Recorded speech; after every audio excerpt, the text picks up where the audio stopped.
La palabra del congresista Damer, como último orador. Señor presidente, señores congresistas, soy el presidente de la Comisión de Descentralización, he tenido otras actividades, por eso es que vengo en estos momentos. Yo quisiera señalar, en primer lugar, que esta norma ya tiene un antecedente. El Perú generalizó, bajo este gobierno y con este Congreso, la legislación de pymes, de micro y pequeña empresa, para casi el conjunto de empresas.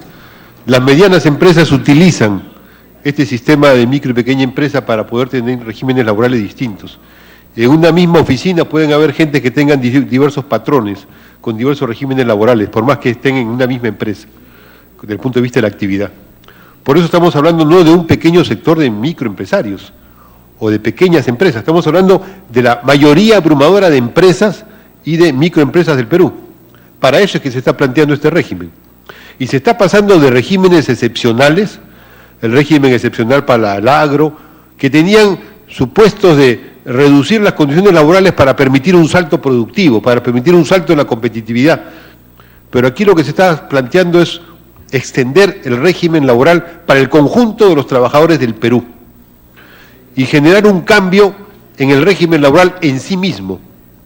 Estas propuestas que están hechas, señor presidente, señores congresistas, son contrarias totalmente a las normas internacionales de la Organización Internacional del Trabajo, que plantea un régimen intuitivo en el cual participan tres sectores, Estado, empleadores y trabajadores, y en el cual hay predictibilidad en la norma, hay explicitación de los procedimientos y hay defensa de cada una de las partes. Aquí se está poniendo un régimen despótico, donde se le da al empresario las posibilidades de que abuse como quiera y que tome arbitrariamente las decisiones que se le ocurran. Por eso es que plantean estas situaciones análogas, parecidas, da una discrecionalidad casi absoluta. Y al trabajador se le está recortando expresamente por ley la defensa vía sindicato, la defensa organizada, los mecanismos diversos de defensa, se está recortando todos los derechos reconocidos internacionalmente, de sindicalización, de negociación, etcétera, etcétera. Se le está recortando totalmente. Inclusive, en la fórmula que se están planteando, hay una cosa que ya parece una payasada, señor presidente.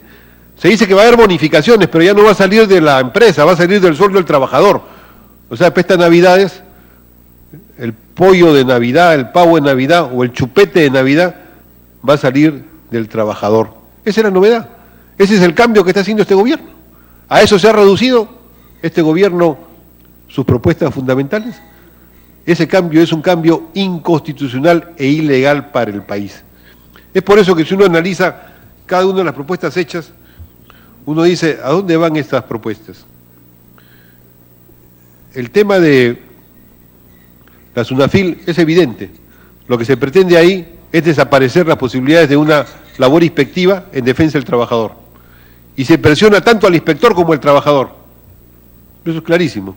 Eso no beneficia a la productividad, eso simplemente genera despotismo en el proceso empresarial, en el proceso productivo. En el caso de las condiciones planteadas para las microempresas, señor presidente, ¿por qué tienen problemas las microempresas desde el punto de vista de su aporte en el desarrollo nacional? ¿Porque tiene trabajadores flojos? Mentira, señor presidente. Las micro y pequeñas empresas son las que más actividades en el conjunto del país. Lima, por ejemplo, es una ciudad de micro y pequeña empresa extendida, y así en todas las áreas del Perú. Lo que ocurre es que la micro y pequeña empresa tiene una tasa de crédito que nadie la quiere tocar porque los dueños de este país son los grandes bancos. Tiene una tasa de crédito que está del 50, 60, 70%. Por cada 100 soles que reciben de crédito tienen que pagar eso. Mientras que las grandes empresas entre sí pagan 5, 6, 7%. Esa es la tasa interbancaria entre las grandes empresas. Pero al micro y pequeño empresario tiene que pagar 50, 60%. Y no hablemos del consumidor, que para pagar un televisor tiene que pagar 2 o 3 televisores. Este monopolio financiero, que es el que ha polarizado la economía nacional, es el que impide que pueda haber una política para las micro y pequeñas empresas. ¿Qué ha hecho el gobierno? ¿Dónde están los paquetes de crédito para las micro y pequeñas empresas? Son planteados al aire, son planteados en artículos de la ley que luego no se implementan. ¿Dónde están los paquetes tecnológicos para desarrollar las micro y pequeñas empresas? No hay. Se están ahí, básicamente se van deteriorando, algunas propuestas se van... ¿Dónde están las cadenas productivas que el señor Porter planteó en la CADE con la presencia de Ollanta Humala y que supuestamente era el gran momento de salir del país, ¿dónde están? No existen. En vez de esas cadenas productivas, en vez de una tasa de interés para la micro y pequeña empresa, en vez de la asistencia tecnológica, lo que se está planteando es un régimen salvaje, brutal en la micro y pequeña empresa, donde para el propio microempresario el trabajador va a ser su enemigo. Y en este caso estamos hablando de micro y pequeña empresa, no solamente en los segmentos más pequeños en cuanto a número, sino también en la mediana empresa nacional que básicamente funciona con esos regímenes. ¿Eso va a elevar la productividad? ¿Va a mejorar la competitividad? ¿Va a permitir ese régimen salvaje que pueda haber un interés de educarse? A esos jóvenes a los cuales se les va a condenar a una neoesclavitud, en la cual van a perder sus derechos de futuro para estar trabajando en condiciones realmente precarias y sujetas al despotismo de un empresario que no quiere ser despótico, pero que la ley le da las posibilidades. Esas condiciones de neoesclavitud que van a ir variando, cada vez que el joven llega a una cierta edad lo sacan y así reemplazan. Y ese 25% de trabajadores con ese salario bajo va a disminuir el precio del valor de trabajo en todo el país, va a abaratar el costo de la fuerza de trabajo. Esa es su lógica. Su lógica no es mejorar la capacidad tecnológica, productiva, conocimientos, empleo para los jóvenes. Su lógica es abaratar el costo de trabajo a partir de la nueva esclavitud de los jóvenes.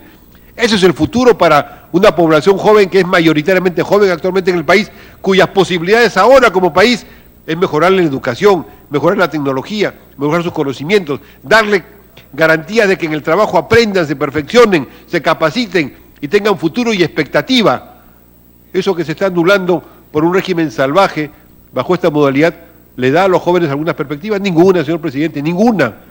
Y va además contra todas las normas internacionales que protegen los derechos decentes, que protegen el trabajo decente. El trabajo decente es una norma de la OIT y tiene reglas específicas que cada una de estas normas planteadas las viola. Por eso, si uno mira lo que está ocurriendo, uno ve que estamos en un momento casi de borde en el país. Se acaban de dar normas que concentran las riquezas nacionales en un pequeño grupo. ¿Qué cosa es la norma de darle estabilidad tributaria a las empresas mineras por que pongan 25 millones de dólares por 12 a 15 años? ¿Qué cosa es? El ciclo minero es un ciclo de subida y bajada, no solamente en la producción, sino en el precio.